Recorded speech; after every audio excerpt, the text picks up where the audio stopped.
मित्रों, भारत की विशेषता रही है इस समूचे जीवन को एक ऐसी तटस्थ दार्शनिक दृष्टि से देखने की जहाँ तक अभी विश्व के बाकी देशों को पहुँचने में एक लंबा समय लगेगा।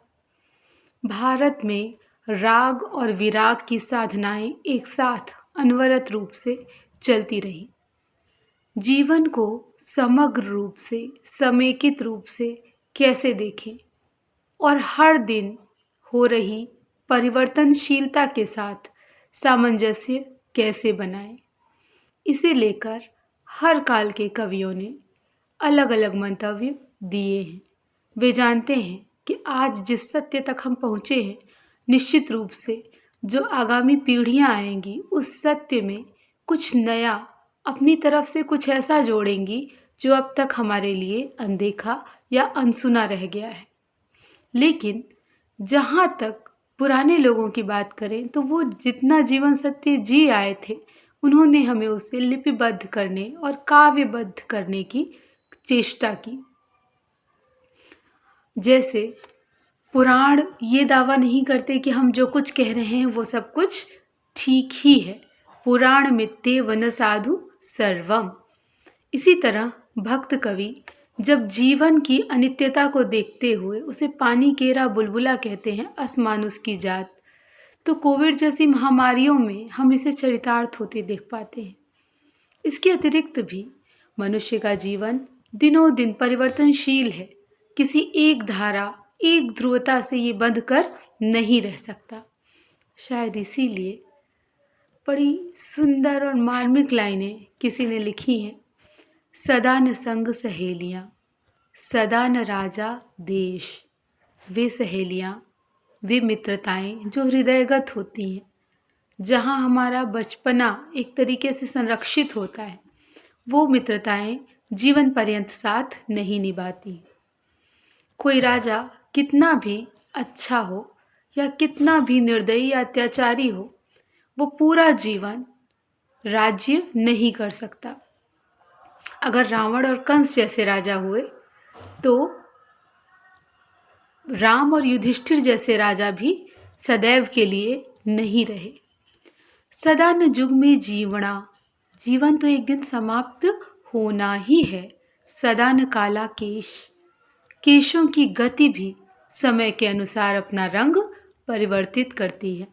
जीवन यात्रा में अनुभव जुड़ते जाते हैं और केश कब कृष्ण से श्वेत होते जाते हैं हमें पता ही नहीं चलता। सदा न फूले केतकी, केतकी अपनी ऋतु विशेष में ही फूलती है। सदा न सावन होए, सावन अपने समय पर आकर बरस जाएगा। ग्रीष्म में सावन की स्मृतियां ही शेष रहेंगी। सदा न विपदा रह सके, सदा न सुख भी हो। इस असार संसार में यदि सुख स्थायी नहीं है तो दुख भी स्थायी नहीं है। दोनों ही क्षणिक हैं और परिवर्तन के क्रम में आते और जाते रहते हैं।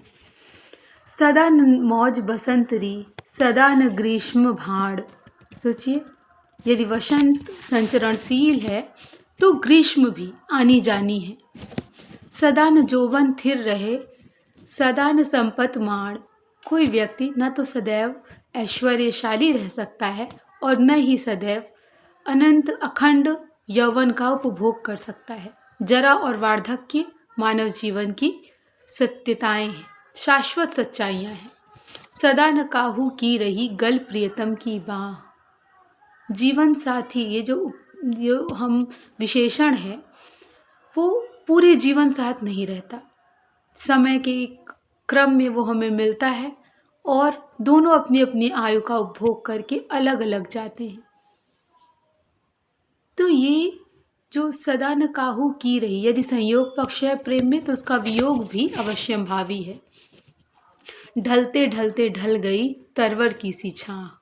यहाँ पर वो प्रकृति से मनुष्य के जीवन की तुलना करते हुए कहते हैं, जैसे एक वृक्ष छोटे से धीरे धीरे बड़ा होता है और लंबे समय तक शक्तिशाली होकर लोगों को छाया, आश्रय, प्रेम, ऑक्सीजन, हवा सब कुछ प्रदान करता है। पर कालांतर में एक ऐसा समय आता है जब लगातार बसंत और पतझड़ के क्रम के बाद वो वृक्ष किसी आंधी में, किसी ऐसी स्थिति में उखड़ कर गिर जाता है, इसी तरह मनुष्य भी अपने समस्त कर्तव्य कर्मों का पालन करने के बावजूद एक ऐसा समय ज़रूर आता है जब उसे पुनः लौटना होता है उस अज्ञात शून्य में, जहाँ से वो प्रादुर्भूत हुआ था, जहाँ से वो इस संसार रंगमंच पर अपनी भूमिका निभाने के लिए आया था।